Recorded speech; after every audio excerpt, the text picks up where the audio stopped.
আসসালামু আলাইকুম।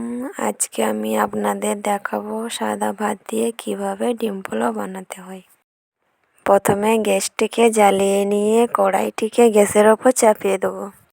কড়াইটি গরম হয়ে গেলে পরিমাণ মতো সরষের তেল দেবো। তেলটি গরম হয়ে এলে পেঁয়াজ কুচি দেবো। এবার একটু নাড়াচাড়া করে নেব। পরিমাণ মতো নুন দেবো। কাঁচা লঙ্কা কুচি দেবো। টমেটো কুচি দেবো। ধনেপাতা কুচি দেবো। এবার একটু নাড়াচাড়া করে নেব। লঙ্কা গুঁড়ো দেবো। হলুদ গুঁড়ো দেবো। জিরে গুঁড়ো দেবো।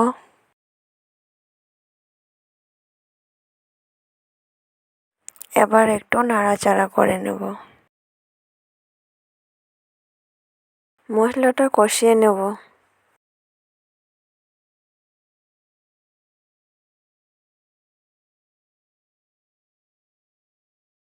মশলাটা কষা হয়ে গেলে ডিমটা ভেঙে দেবো।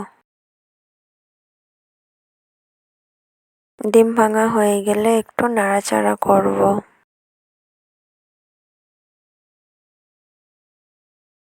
নাড়তে নাড়তে যখন একটু মাখা মাখা হবে, মাখা মাখা হয়ে গেলে ভাতটাকে ঢেলে নেব। ভাতটাকে দেওয়ার পর একটু ভালো করে নাড়াচাড়া করে নেব।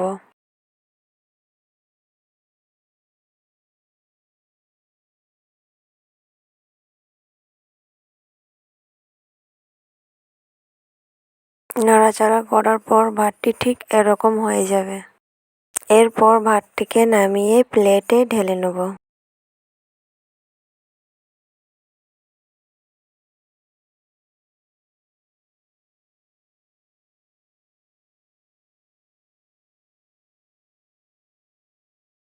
আমাদের ডিম পোলাও রেডি খাওয়ার জন্য।